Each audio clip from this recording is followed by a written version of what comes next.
Friends, welcome back to my channel. ಇವತ್ತು ಏನು ಮಾಡ್ತಾ ಇದ್ದೀನಿ ಅಂತ ನೋಡ್ತಾ ಇದ್ರಾ? ದಿಢೀರ್ ಮೂಲಂಗಿ ಸಾಂಬಾರು ಹೇಗೆ ಮಾಡೋದು ಅಂತ ನೋಡ್ಕೊಂಡು ಬೇಡಣ್ವಾ? ಮೊದಲಿಗೆ ಕುಕ್ಕರ್ಗೆ 1/4 ಕಪ್ ಬೇಳೆ ಮತ್ತು ಕಟ್ ಮಾಡಿ ತೊಳ್ಕೊಂಡಿಟ್ಟು ಅಂತ ಈರುಳ್ಳಿ ಮತ್ತು ಮೂಲಂಗಿನ ಆ್ಯಡ್ ಮಾಡಿ ಕುಕ್ಕರ್ಗೆ ಇಟ್ಕೊಳ್ಳೋಣ. ನೆಕ್ಸ್ಟ್ ಮಿಕ್ಸಿ ಜಾರ್ಗೆ ಮತ್ತು ಜೀರಿಗೆ, ಬೆಳ್ಳುಳ್ಳಿ, ಬ್ಯಾಡಗೆ ಮೆಣಸಿನ್ಕಾಯಿ, ಕೊಬ್ಬರಿ, ಒಂದು ಚಮಚ ಸಾಂಬಾರು ಪುಡಿ ಹಾಕಿ ರುಬ್ಬಕ್ಕೆ ಹಾಕೋಣ.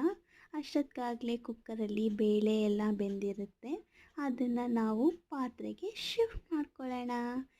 ಈಗ ಒಂದೇ ಒಂದು ಮೀಡಿಯಮ್ ಸೈಜ್ ಟೊಮೆಟೊನ ಹಚ್ಚಿ ಅದರೊಳಗಡೆ ಹಾಕಿ ಮತ್ತು ಗ್ರೈಂಡ್ ಮಾಡಿ ಇಟ್ಕೊಂಡಿರೋಂಥ ಮಿಶ್ರಣನ ಹಾಕಿ ರುಚಿಗೆ ತಕ್ಕಷ್ಟು ಉಪ್ಪು, ಆಮೇಲೆ ಹುಣಸೆ ಹಣ್ಣಿಂದು ರಸ ಮತ್ತು ಕೊತ್ತಂಬರಿ ಸೊಪ್ಪನ್ನು ಆ್ಯಡ್ ಮಾಡೋಣ. ಅಷ್ಟೊತ್ತಿಗಾಗಲೇ ಕುದಿಯೋ ಅಷ್ಟೊತ್ತಿಗೆ ನಾವು ಬೆಳ್ಳುಳ್ಳಿಯಿಂದ ಒಗ್ಗರಣೆನ ಮಾಡ್ಕೊಳ್ಳೋಣ.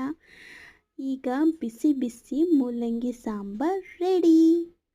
ಇದ್ರ ಜೊತೆಗೆ ಬಿಸಿ ಬಿಸಿ ಅನ್ನ, ಸಂಡಿಗೆ, ಮಜ್ಜಿಗೆ ಮೆಣಸಿನ್ಕಾಯಿ, ಮೂಲಂಗಿ ಸಾಂಬಾರು ಮತ್ತು ಬೆಟ್ಟದ ನೆಲ್ಲಿಕಾಯಿಂದ ಮಾಡಿರೋ ಅಂಥ ಉಪ್ಪಿನಕಾಯಿ ಜೊತೆಗೆ ಸವಿತಾ ಇದ್ದರೆ ಅದು ಈ ಚಳಿಲಿ ಸೂಪರು.